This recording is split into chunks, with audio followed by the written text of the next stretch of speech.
The morning sun cast long shadows across Buckingham Palace as Camilla Parker Bowles walked through the marble corridors with measured steps. Her heels clicked against the polished floor, echoing in the silence that seemed to follow her everywhere these days. She had been queen consort for over a year now, but the weight of that title still felt foreign on her shoulders. In her hands, she carried a leather portfolio containing documents that could change the course of royal history. The royal seal, that ancient symbol of monarchical authority, was about to be wielded in a way that hadn't been seen for decades. Camilla had spent weeks preparing for this moment, consulting with constitutional lawyers and palace advisors who had sworn secrecy about her plans. The palace staff moved around her like ghosts, their eyes downcast, their movements efficient but nervous. Everyone could sense something momentous was approaching. The air itself seemed charged with anticipation and an undercurrent of fear that no one dared to acknowledge aloud. Charles had been in his private study since dawn, reviewing state papers and correspondence from Commonwealth nations. Their relationship had grown increasingly strained over the past months, not because of any personal animosity, but because of fundamental disagreements about the direction of the monarchy. Where Charles favored tradition and gradual change, Camilla believed bold action was necessary to preserve the crown's relevance in the modern world. The queen consort paused outside the heavy oak doors of the throne room, where a special gathering had been arranged. Inside waited members of the Privy Council, senior palace officials, and representatives from Parliament. They had been told this was a routine ceremonial event, but Camilla knew better. Today would mark a turning point that would either strengthen the monarchy or create a crisis that could shake its very foundations. Her personal secretary, Margaret, approached with a nervous smile. "Your Majesty, they're ready for you inside. The king has requested to see you privately before the ceremony begins." The woman's voice carried a tremor that betrayed her awareness that something unusual was about to unfold. Camilla nodded and made her way to Charles's study. She found him standing by the window, his back to the door, hands clasped behind him as he gazed out at the palace gardens. The autumn leaves were falling, creating a carpet of gold and crimson that seemed to mirror the tumultuous changes brewing within the palace walls. "Charles," she said softly, and he turned to face her. His expression was unreadable, but she could see the tension in his shoulders, the slight furrow of his brow that appeared whenever he was deeply troubled. "Camilla, I've been thinking about what you proposed. I understand your motivations, truly I do, but I cannot support this course of action." His voice was calm but firm, carrying the authority of a man who had waited 7 decades to wear the crown. She stepped closer, her resolve unwavering despite the pain she saw in his eyes. "The monarchy is dying, Charles. Public opinion polls show declining support, especially among younger generations. We cannot continue to operate as we did in our mother's time. The world has changed, and we must change with it or risk becoming irrelevant." The documents in her portfolio contained proposals for sweeping reforms, modernizing the succession laws beyond what had already been done, redistributing royal finances to fund public works projects, and most controversially, establishing new protocols that would give the queen consort unprecedented authority in certain ceremonial and state matters. Charles shook his head slowly. "These changes you're proposing would fundamentally alter the constitutional balance we've maintained for centuries. Yes, we must evolve, but not through revolutionary measures that could destabilize the entire system." Their conversation was interrupted by a soft knock at the door. Private Secretary Sir Clive Alderton entered, his usually composed demeanor showing cracks of anxiety. "Your Majesties, the Privy Council members are becoming restless. Lord Chamberlain is asking when the ceremony will begin." Camilla looked between her husband and the secretary, then straightened her shoulders with determination. "Tell them we'll begin in 5 minutes. Everything is proceeding as planned." After Sir Clive left, Charles moved closer to his wife. "Camilla, please reconsider. There are other ways to modernize the monarchy without taking such drastic steps. We could work together, build consensus gradually." She touched his arm gently, her voice softening but her resolve remaining firm. "I've already made my decision, Charles. The royal seal will be used today to enact these changes. I have the constitutional right to do so, and I believe it's necessary for the survival of everything we both love about this institution." The weight of her words hung heavy in the air between them. Charles realized that his wife had moved beyond discussion into action, and nothing he could say would change her mind. The woman he had married, the woman who had stood by him through decades of public scrutiny and personal challenges, was about to take a step that would alter their relationship and their roles forever. As they walked toward the throne room together, palace staff lined the corridors, their faces a mixture of curiosity and apprehension. Word had somehow spread that today's ceremony was more significant than initially announced, though few understood exactly what was about to transpire. The throne room doors opened, revealing the assembled dignitaries. Ancient tapestries lined the walls, and the afternoon light filtered through stained glass windows, casting colorful patterns across the marble floor. The atmosphere was formal yet tense, as if everyone present sensed they were about to witness history being made. Camilla took her place at the ornate desk where the royal seal waited, its golden surface gleaming under the chandelier's light. Charles stood beside her, his expression carefully neutral despite the storm of emotions raging within him. The assembled crowd fell silent, waiting for the ceremony to begin. In that moment, as Camilla's hand reached for the seal, she thought about all the queens who had come before her, all the women who had wielded power behind the throne or stood powerless beside it. Today, she would write a new chapter in that long, complex story. Whether it would be remembered as a moment of courageous leadership or dangerous overreach remained to be seen. The seal felt surprisingly heavy in her hands as she lifted it, its weight symbolic of the authority she was about to exercise and the consequences that would inevitably follow. The silence in the throne room was deafening as Camilla held the royal seal above the first document. Her heart pounded, but her hands remained steady. She had rehearsed this moment countless times in private, knowing that once she pressed the seal to parchment, there would be no turning back. "Today marks a new era for the British monarchy," she announced to the assembled crowd, her voice carrying clearly through the vast room. "The reforms I am about to enact will ensure our institution remains relevant and responsive to the needs of our people in the 21st century." Charles stood motionless beside her, his jaw clenched so tightly that a muscle twitched near his temple. He had hoped until the very last moment that she might reconsider, but watching her now, he realized her determination was absolute.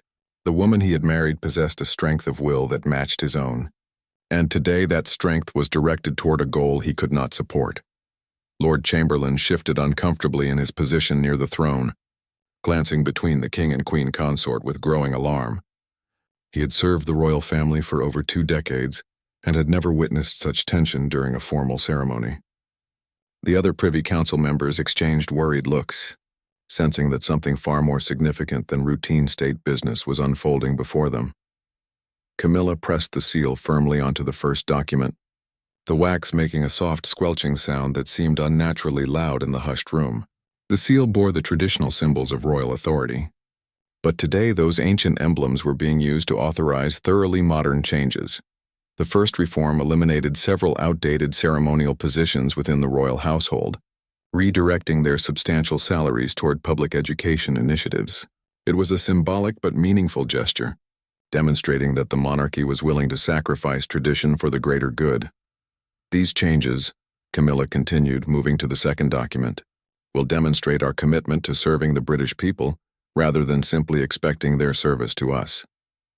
The seal came down again with authority, officially establishing new transparency requirements for royal finances. Charles felt his composure beginning to crack. Each press of the seal represented not just policy changes, but a fundamental shift in how the monarchy would operate. These weren't gradual reforms developed through careful consultation. They were revolutionary measures imposed by royal decree. A young parliamentarian in the back of the room whispered something to his colleague, drawing sharp looks from the palace guards. Even they seemed uncertain about protocol in this unprecedented situation. Never in modern history had a queen consort exercised the royal seal for such sweeping constitutional changes without the explicit approval of the reigning monarch. As Camilla reached for the third document, the most controversial of her reforms, Charles finally spoke. "This must stop," he said quietly, but his words carried clearly in the silent room. "These changes require broader consultation. You're moving too quickly, too drastically." Camilla paused, the seal hovering inches above the parchment. She turned to face her husband, and for a moment, the assembled dignitaries witnessed something rarely seen, a private disagreement between monarchs playing out in public. Charles, we've discussed this extensively. Every day we delay, we lose more public support. The younger generation sees us as irrelevant relics. These reforms will show them we're willing to evolve. Her voice remained calm, but there was steel beneath the civility. Evolution, yes. Revolution, no. Charles stepped closer, his voice dropping but still audible to those nearby. You're using the royal seal to bypass Parliament, to circumvent the very constitutional processes we're sworn to uphold. The third document contained the most radical proposal, establishing a new council comprised of elected representatives from across the Commonwealth, giving former colonies a direct voice in certain royal decisions. It was progressive and forward-thinking, but it also fundamentally altered the traditional structure of the monarchy. Sir Clive Alderton cleared his throat nervously, attempting to break the tension. Your Majesties, perhaps this discussion might be better continued in private? Camilla shook her head firmly. No. These reforms were designed to bring transparency to the monarchy. That transparency begins here today, with honest dialogue about our future. The assembled crowd was riveted, witnessing history unfold in real time. Some looked fascinated, others appeared deeply uncomfortable, but no one dared to leave or interrupt the extraordinary scene playing out before them. Charles realized that his wife had orchestrated this entire situation deliberately. By making their disagreement public, she had forced him into a position where any strong opposition would appear to be suppressing necessary reform.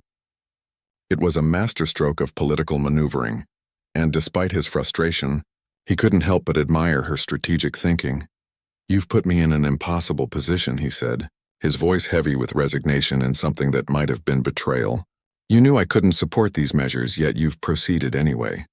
Camilla's expression softened for just a moment, revealing the personal cost of her decision. I've done what I believe is necessary for the survival of everything we both love. Sometimes leadership requires making difficult choices that not everyone will understand or appreciate immediately. The fourth document awaited her attention, this one establishing new protocols for royal engagement with digital media and social platforms. It was a recognition that the monarchy needed to communicate with people where they actually were, not where tradition suggested they should be. As she pressed the seal to this document, a photographer's camera clicked somewhere in the room, capturing the moment for posterity. The sound seemed to break some invisible barrier, and a low murmur of conversation began among the assembled officials. Charles watched his wife work through the remaining documents with methodical precision. Each press of the seal represented not just policy changes, but a fundamental shift in their relationship. They had always been partners, united in their commitment to royal duty. Now, for the first time, they found themselves on opposite sides of a constitutional crisis. The fifth document restructured the order of succession ceremonies, making them more inclusive and representative of modern British society. The sixth established new environmental protection protocols for all royal properties, turning the Crown estate into a model of sustainable land management. With 6 documents sealed and only one remaining, the tension in the room had reached a breaking point. The final document contained the most personal element of Camilla's reforms, new guidelines that would significantly expand the ceremonial and constitutional role of the Queen Consort, giving her authority that hadn't been exercised by a royal spouse in over a century. Charles stared at the final document, understanding that this was the moment that would define not just their reign, but their marriage. Everything that happened next would determine whether they could find a way forward together, or whether this day would mark the beginning of an irreparable divide between them. The final document lay before Camilla like a challenge waiting to be met. Unlike the others, this parchment bore more elaborate decorations around its borders, signifying its exceptional importance in the hierarchy of royal decrees. The changes outlined within would fundamentally alter the balance of power within the monarchy, giving the Queen Consort authority that hadn't been exercised since the reign of Queen Victoria. Charles could see the determination in his wife's posture as she prepared to seal the final reform.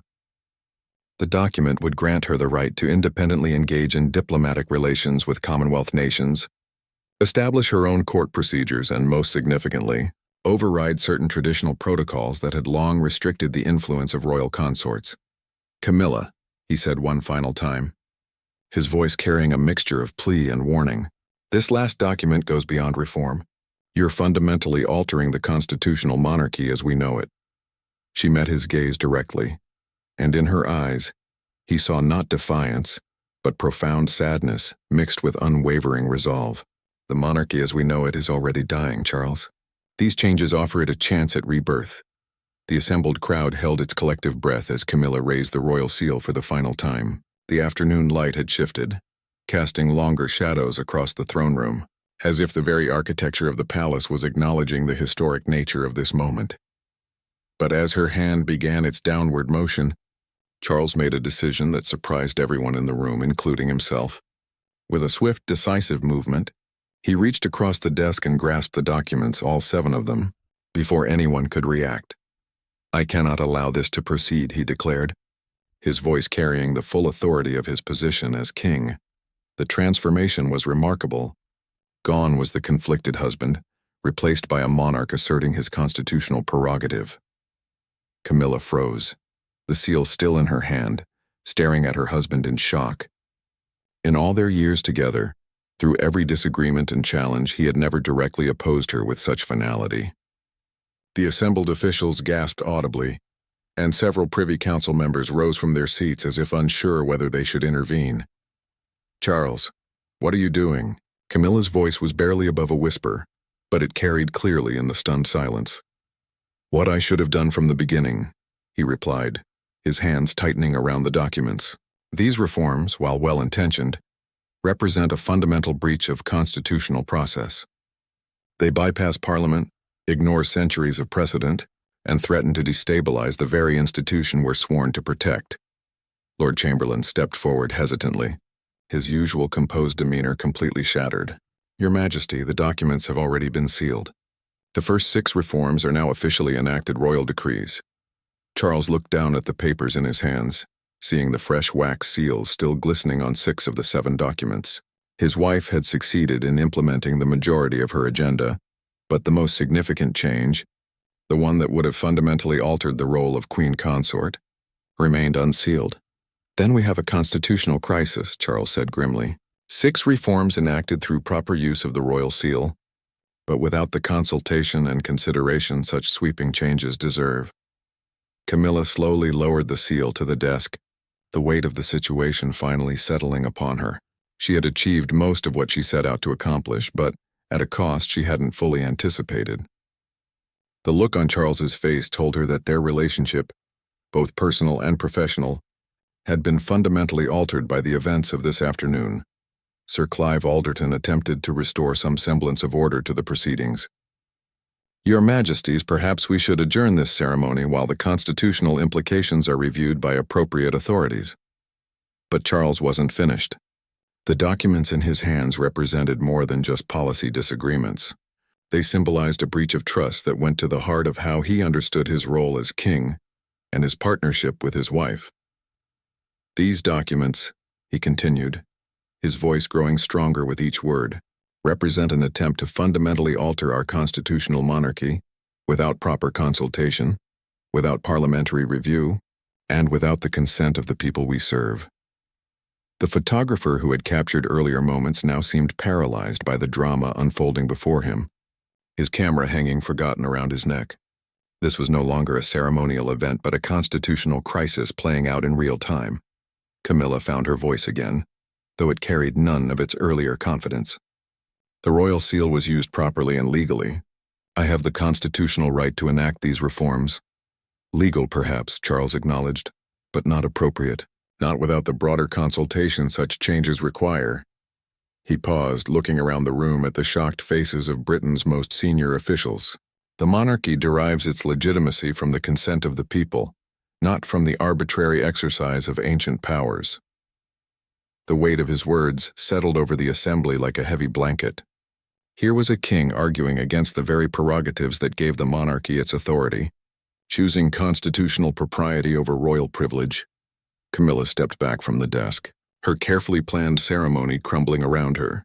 "So what happens now? 6 of the reforms are sealed and legally binding. The constitutional process you're so concerned about protecting has already been set in motion." Charles looked down at the documents again, then at his wife, then at the assembled officials who were waiting for guidance in this unprecedented situation. The afternoon sun streaming through the stained glass windows cast colorful patterns across the papers in his hands, as if the very light was highlighting the gravity of the decision he was about to make. "Now," he said slowly, "we determine whether these reforms can be properly reviewed and validated through appropriate channels, or whether they must be—" He paused, the next word heavy with implication. "Rescinded." The gasps from the assembled crowd were audible this time. The idea of a reigning monarch rescinding decrees sealed by his own consort was unprecedented in modern royal history. Such an action would create constitutional questions that legal scholars would debate for generations. Camilla stared at her husband, seeing not the man she had married but the king asserting his constitutional authority. In that moment she realized that her bold gambit had not just failed to achieve her ultimate goal, but had potentially damaged the very institution she had sought to protect. The word rescinded hung in the air like a sword waiting to fall. Charles held the documents against his chest, their weight seeming to grow heavier with each passing second. The assembled officials remained frozen in their positions, uncertain whether they were witnessing a constitutional correction or the beginning of a royal civil war. Camilla felt the ground shifting beneath her feet, not literally but in every way that mattered. The careful political calculations she had made, the months of preparation, the strategic timing of this public ceremony, all of it was unraveling because she had miscalculated one crucial factor: her husband's willingness to publicly oppose her. "Charles," she said, her voice steadier now as she found her footing in this new reality. Rescinding legally enacted royal decrees would be even more unprecedented than the reforms themselves. You would be setting a dangerous precedent about the stability of royal authority. He considered her words carefully. She wasn't wrong. The constitutional implications of undoing sealed royal decrees were staggering. Every future decision made by the monarchy would be questioned if the king could simply reverse his consort's legal actions on a whim. Lord Chamberlain cleared his throat delicately, drawing both monarchs' attention. "Your Majesties, if I may suggest, there are constitutional scholars and parliamentary officials who should be consulted before any further action is taken. Perhaps we might suspend these proceedings pending such consultation." But Charles was already shaking his head.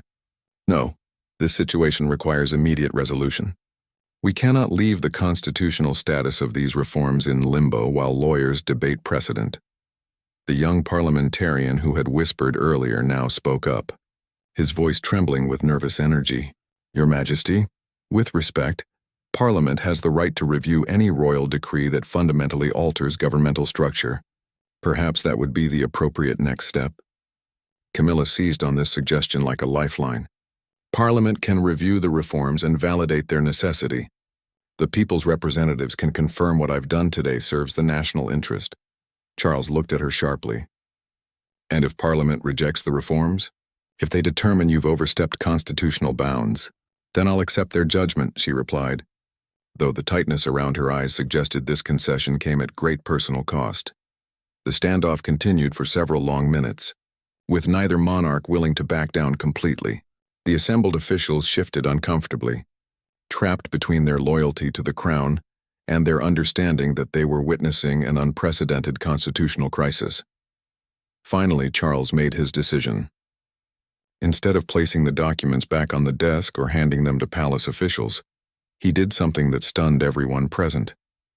He began tearing the papers, starting with the unsealed 7th document and working his way through the other 6.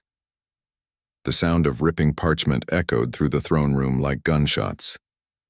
Ancient protocols and royal decrees sealed with the authority of the crown itself were being systematically destroyed by the king's own hands. "Charles, no." Camilla reached toward him, but he stepped back, continuing his methodical destruction of her carefully crafted reforms. "These documents were created in violation of proper constitutional process," he declared as he tore through the 3rd document. "They represent an abuse of royal prerogative that threatens the very foundation of our democratic monarchy." The assembled crowd watched in horrified fascination as shreds of parchment fell to the marble floor like confetti. Each piece represented hours of legal work, constitutional research, and political planning, all being reduced to waste paper by the king's decisive action. Sir Clive Alderton stepped forward urgently, Your Majesty, destroying sealed royal documents may itself create constitutional complications. These decrees were legally enacted and should be preserved for historical record, regardless of their current status. Charles paused in his destruction, holding the remnants of the fourth document in his hands. The private secretary's words carried weight. Even documents that were later rescinded or overturned typically remained in royal archives as part of the historical record. "You're right," Charles acknowledged. But instead of stopping his destruction completely, he gathered the torn pieces carefully. These fragments will be preserved as evidence of what happened here today, but the reforms themselves are void. Camilla watched her life's work being systematically destroyed and felt something inside her break. Not just her political ambitions, but her faith in the partnership she thought she had built with Charles over decades of shared struggle and triumph. "You're not just destroying documents," she said quietly, her voice barely audible but carrying clearly in the hushed room. "You're destroying trust. You're destroying us." Charles stopped tearing and looked at his wife, seeing the pain in her eyes and understanding, perhaps for the first time, the full personal cost of his actions. But his resolve didn't waver. "I'm preserving the constitutional monarchy," he replied, "even if it costs us personally." The admission hung between them like a chasm. Here was a king choosing duty over marriage, constitutional propriety over personal loyalty. The assembled officials were witnessing not just a political crisis, but the potential end of one of the most scrutinized relationships in modern royal history. As Charles finished destroying the documents, palace staff began the awkward task of cleaning up the scattered parchment pieces. Each fragment would indeed be catalogued and preserved, creating a permanent record of this extraordinary day. Camilla removed the royal seal from the desk, where it had sat throughout the proceedings. The ancient symbol of authority felt different in her hands now, heavier with the weight of failure, lighter with the absence of future possibilities. "What happens now?" she asked, though she was no longer certain she wanted to hear the answer. Charles gathered the torn pieces into a neat pile, his movements careful and deliberate. "Now we face the consequences of our choices. Both of us." The throne room, which had been filled with anticipation hours earlier, now felt like a mausoleum. The ceremonial grandeur remained, but the spirit of the occasion had been thoroughly shattered by the conflict between the two most important people in the British monarchy. Outside the palace walls, the world continued its normal rhythm, unaware that the royal family had just experienced a crisis that would reshape their relationships and their reign for years to come. The immediate aftermath of Charles's dramatic action left everyone in the throne room uncertain about protocol. Never in modern royal history had sealed documents been destroyed in such a public manner, and there were no established procedures for what should happen next. Sir Clive Alderton approached the monarchs cautiously, his diplomatic training barely preparing him for this unprecedented situation. "Your Majesties, there will need to be official statements prepared for the press and Parliament. The events of today cannot remain private." Camilla looked up from where she stood, still holding the royal seal that now felt like a symbol of failure rather than authority. "What exactly will we tell them? That the Queen Consort attempted a constitutional reform, and the King destroyed her work in front of witnesses." "We'll tell them the truth," Charles replied firmly, though his voice carried a weariness that hadn't been there hours earlier.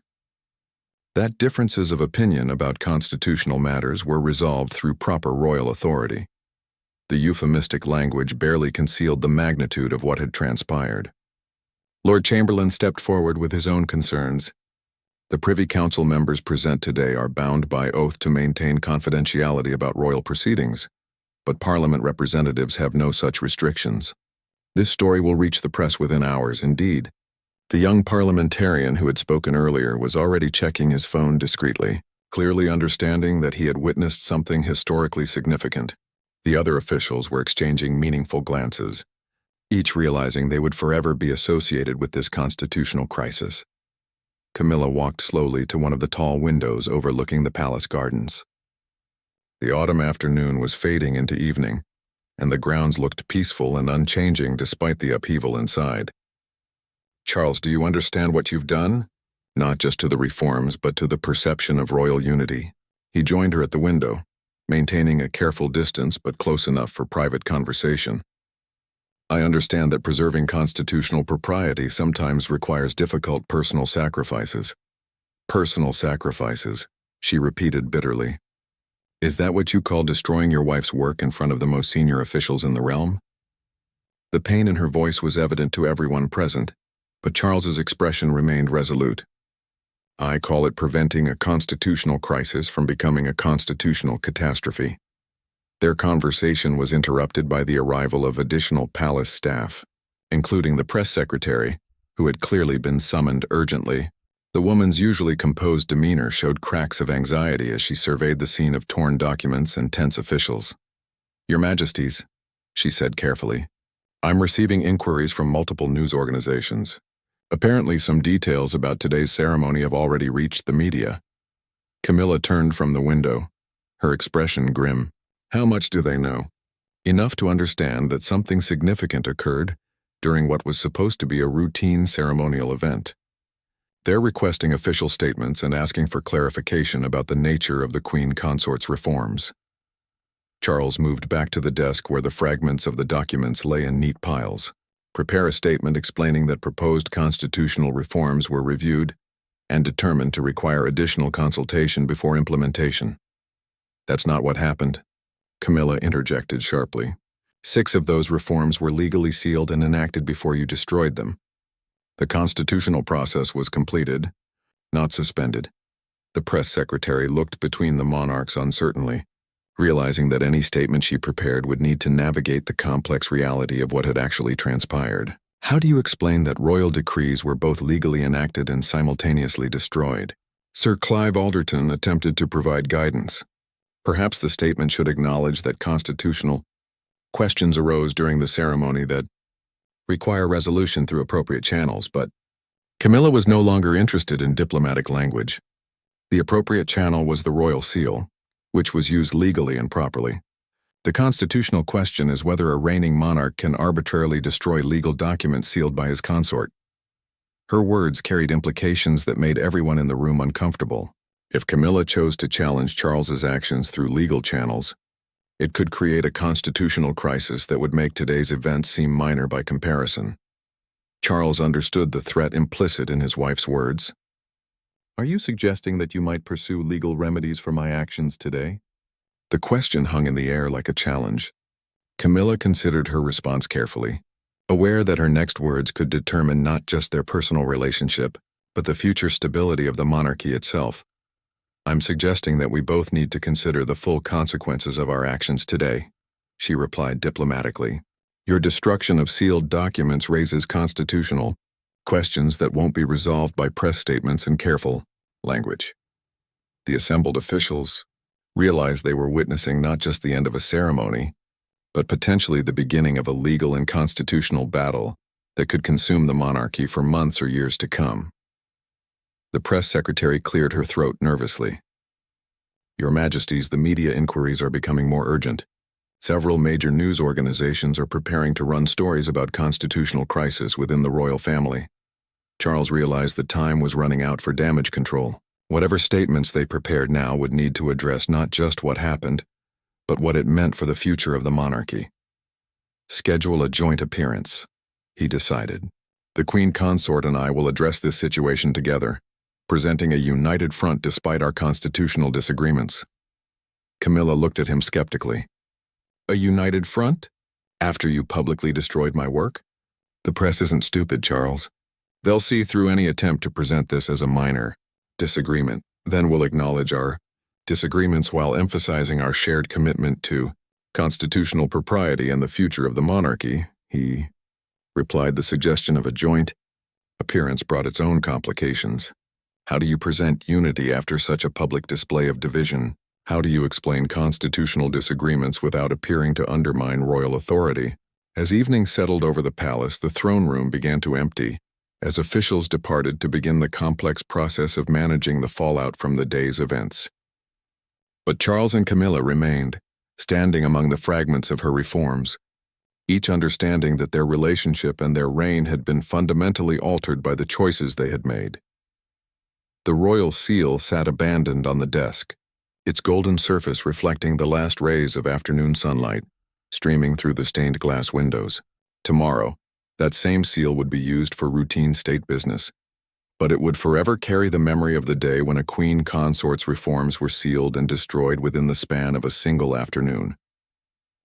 The news broke faster than anyone at the palace had anticipated. By evening, every major news outlet was running stories about constitutional drama within the royal family. The headlines ranged from sensational to scholarly, but all captured the essence of what had transpired: an unprecedented public disagreement between the king and queen consort over the future of the monarchy. Inside the palace, Charles and Camilla worked separately with their respective advisors to prepare for the joint statement they had agreed to make. The challenge was enormous: how to present a unified front after such a public display of division, and how to explain complex constitutional issues to a public that was more interested in royal drama than legal precedent. Camilla sat in her private study, surrounded by constitutional lawyers and communication specialists who were struggling to frame her actions in the most favorable light possible. The reality was stark. She had used ancient royal prerogatives to enact sweeping reforms without proper consultation, and her husband had responded by destroying those reforms in front of witnesses. "Your Majesty," her legal advisor said carefully, "there are precedents for queen consorts exercising independent authority, but none in recent history that parallel today's events. The constitutional scholars we've consulted are divided about whether your use of the royal seal was appropriate." She rubbed her temples, feeling the weight of exhaustion and stress. "And Charles's destruction of sealed documents? What do the constitutional experts say about that?" "Even more problematic," the advisor admitted. "There's no clear precedent for a reigning monarch destroying legal documents sealed by royal authority. Some argue it was within his prerogative as king. Others suggest it was an abuse of power." The communications specialist leaned forward urgently. "Ma'am, the press is portraying this as a power struggle between you and the king. Some outlets are suggesting that the marriage itself may be in jeopardy." Camilla looked up sharply. While their professional relationship had certainly been damaged by the day's events, she hadn't considered how the public might interpret their disagreement in personal terms. The British people had finally accepted her as queen consort after decades of controversy, and now that acceptance was threatened by perceptions of royal discord. Meanwhile, in his own study, Charles was dealing with similar challenges. His advisors were equally divided about the constitutional implications of his actions, and the political ramifications were becoming clearer with each passing hour. "Your Majesty," Sir Clive Alderton said gravely, "Parliament is demanding answers. Several MPs are calling for emergency sessions to discuss the constitutional questions raised by today's events." Charles looked out the window at the gathering crowd of reporters and photographers outside the palace gates. The media circus was growing by the hour, with news vans and satellite trucks lining the streets as the story gained international attention. "What are they saying about the queen consort's reforms?" he asked. "The reactions are mixed," Sir Clive replied diplomatically. "Some praise her modernizing vision, others criticize the methods she used to implement it. But most are focused on the spectacle of your disagreement, rather than the substance of the reforms themselves." This was exactly what Charles had feared. The important constitutional questions about the role of monarchy in modern democracy were being overshadowed by sensational coverage of royal conflict. As the evening progressed, both Charles and Camilla realized that their joint statement would need to address not just the events of the day, but the broader questions about their marriage and their ability to work together as monarchs. They met in the drawing room, where they had shared countless private conversations over the years. But tonight, the familiar space felt different, charged with tension and uncertainty about their future together. "The press statements are being prepared," Charles said without preamble. "But we need to discuss what we're going to say about us." Camilla sat across from him, maintaining the formal distance that had characterized their interactions since the throne room confrontation. "What about us? You made your position quite clear when you destroyed my work in front of the Privy Council." "I made my position clear about constitutional procedure," he corrected. "But that doesn't mean I don't understand your motivations or respect your commitment to modernizing the monarchy." She studied his face, looking for signs of the man she had married beneath the king who had opposed her so dramatically. "Then why didn't you work with me? Why force this public confrontation instead of finding a private solution?" Charles was quiet for a long moment before answering. Because your reforms bypassed the very democratic processes that give the monarchy its legitimacy. I couldn't support that, even privately, without becoming complicit in undermining the system we're sworn to uphold. And I couldn't continue watching the monarchy slowly become irrelevant while we debated every small change to death, she replied. Sometimes leadership requires bold action, even when it's uncomfortable or controversial. Their conversation was interrupted by a knock at the door. The press secretary entered with a grave expression. Your Majesties, we have a problem. Some of the Privy Council members who witnessed today's events are being approached by journalists. There are concerns that more details about the confrontation may become public. The prospect of witness accounts reaching the media added urgency to their situation. If detailed descriptions of the throne room events became public, it would be impossible to present a unified front or control the narrative. How long do we have before these accounts reach the press? Camilla asked. Hours, perhaps less, the press secretary replied. The story is developing faster than we can manage it. Charles stood and walked to the window, watching the media presence continuing to grow outside. Then we need to get ahead of it. Schedule the joint statement for tomorrow morning, and make it clear that we'll be addressing all aspects of today's events, including our disagreements. Camilla joined him at the window, both monarchs looking out at the crowd of reporters who are waiting to document their next moves. Are we prepared for the questions they'll ask? About the marriage. About our ability to rule together, about whether this crisis can be resolved? I don't know, Charles admitted honestly. But we owe the British people an explanation of what happened and what it means for the future of the monarchy. As they stood together watching the media circus below, both understood that tomorrow's statement would determine not just how history remembered this day, but whether their reign and their relationship could survive. The crisis they had created, the palace staff, worked through the night preparing for what would become one of the most closely watched royal statements in modern history. Every word would be scrutinized, every gesture analyzed, every pause interpreted for signs of royal discord or reconciliation. Outside, the crowd of reporters grew larger as international media arrived to cover what was being described as the most significant constitutional crisis in the British monarchy since the abdication of Edward VIII. The morning of the joint statement dawned gray and overcast, as if the London weather was reflecting the somber mood within the palace walls. Charles and Camilla had barely slept, each spending the night reviewing their prepared remarks and contemplating the enormity of what lay ahead. The media presence outside Buckingham Palace had grown overnight into something resembling a small city. News crews from around the world had arrived to cover what international outlets were calling the most significant royal crisis in a generation. The British public, too, had begun gathering behind police barriers, drawn by curiosity about the unprecedented royal drama.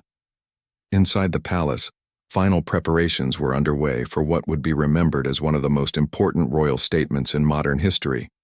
Charles and Camilla met briefly in the corridor outside the press room, their first private moment together since the previous evening's difficult conversation. Are you ready for this? Charles asked quietly, studying his wife's composed but tired expression. As ready as one can be for explaining how we've managed to create a constitutional crisis in the span of a single afternoon, she replied, with a hint of her characteristic dry humor, though her eyes remained serious. They entered the press room, together, presenting the image of unity that their advisors had carefully choreographed. But the tension between them was palpable to the experienced royal correspondents who had covered their relationship for years. Charles spoke first, his voice carrying the authority of his office, but also a weariness that betrayed the personal cost of recent events. Yesterday, the Queen Consort and I found ourselves in disagreement about constitutional matters of significant importance to the future of the monarchy. The assembled journalists leaned forward, recognizing that this would be far more substantive than the usual diplomatic language of royal statements. The Queen Consort proposed a series of reforms intended to modernize the monarchy and strengthen its connection to the people we serve, Charles continued. While I share her commitment to evolution and modernization, I believe these particular changes required broader consultation before implementation. Camilla stepped forward to deliver her portion of the statement, her voice steady despite the magnitude of what she was acknowledging. I used the royal seal to enact reforms that I believed were necessary for the survival and relevance of our institution. I acted within my constitutional authority, but I recognize that the manner and timing of these actions created uncertainty and concern. The admission sent ripples through the assembled media. Royal family members rarely acknowledged mistakes or constitutional controversies so directly. Charles resumed speaking, addressing the most dramatic aspect of the previous day's events. My decision to prevent the completion of these reforms, including the destruction of the documents, was made to preserve constitutional processes that have served our democracy for centuries. The phrase destruction of documents caused an audible stir among the journalists. Until now, only rumors had circulated about exactly what had transpired in the throne room. We want to be clear, Camilla added, that our disagreement was about constitutional procedure, not about our shared commitment to serving the British people or to each other. But even as she spoke the words, both monarchs understood that their personal relationship had been fundamentally altered by the events of the previous day. Trust, once broken, would be difficult to rebuild, especially under the constant scrutiny of public life. The first question came from a veteran royal correspondent. Your Majesties, can you explain the current legal status of the reforms that were sealed before being destroyed? Charles and Camilla exchanged a glance before Charles answered. That question is currently being reviewed by constitutional scholars and will likely require parliamentary consideration. We are committed to working with appropriate authorities to resolve any legal ambiguities. Another journalist pressed further. Ma'am, do you intend to pursue legal action regarding the destruction of documents you had legally sealed? Camilla hesitated before responding, aware that her answer would be scrutinized for signs of ongoing conflict. Our focus is on resolving constitutional questions through proper channels, not on personal grievances. The non-answer spoke volumes about the complexity of their situation. Legal action between the king and queen consort would create unprecedented constitutional chaos, but the option remained unspoken on the table. As the questions continued, it became clear that both the media and the public were struggling to understand the broader implications of the royal couple's conflict. The constitutional issues were complex, but the human drama was compelling and accessible. How has this affected your marriage? Asked a tabloid reporter, cutting straight to the question everyone wanted answered. Charles responded with careful dignity. The Queen Consort and I have always been able to disagree professionally while maintaining our personal relationship. That hasn't changed, but observers noted that the couple had maintained careful physical distance throughout the statement and had not made eye contact during their remarks. Body language experts would later analyze every gesture for signs of marital discord. As the formal statement concluded, both monarchs understood that they had managed the immediate crisis, but had not resolved the underlying issues that created it. The constitutional questions remained unanswered, Parliament was demanding review, and their relationship faced an uncertain future. In the days that followed, legal scholars debated the precedents and implications of the throne room confrontation. Some argued that Camilla's use of the royal seal had been inappropriate, others that Charles's destruction of legal documents was unprecedented and problematic. The constitutional monarchy, which had evolved gradually over centuries, now faced questions that had no clear answers. The reforms Camilla had intended to implement were eventually introduced through proper parliamentary channels, though in modified form and after extensive consultation. Some were adopted, others rejected, but all underwent the democratic scrutiny that Charles had insisted upon. For Charles and Camilla personally, the crisis marked a turning point in their relationship. They continued to fulfill their royal duties together, but the easy partnership they had developed over decades was replaced by a more formal collaboration. Trust, once broken by public confrontation, proved difficult to restore even in private. The royal seal, that ancient symbol of monarchical authority, was used countless times in the months that followed for routine state business. But it carried, with it, the memory of the day when it became the center of a constitutional crisis that revealed the tensions between tradition and progress, between personal conviction and institutional responsibility. The British people, for their part, seemed to appreciate the honesty with which their monarchs had addressed the crisis. even if they remained divided about the issues at stake. The monarchy survived, as it had countless other challenges, but it was forever changed by the afternoon when a queen consort raised the royal seal, and a king destroyed the documents before everyone's eyes. Years later, historians would debate whether Camilla's reforms had been necessary or premature, whether Charles's response had been constitutionally appropriate or heavy-handed. But they would all agree that the events of that October afternoon had demonstrated both the resilience and the fragility of the institution that had guided Britain for over 1,000 years.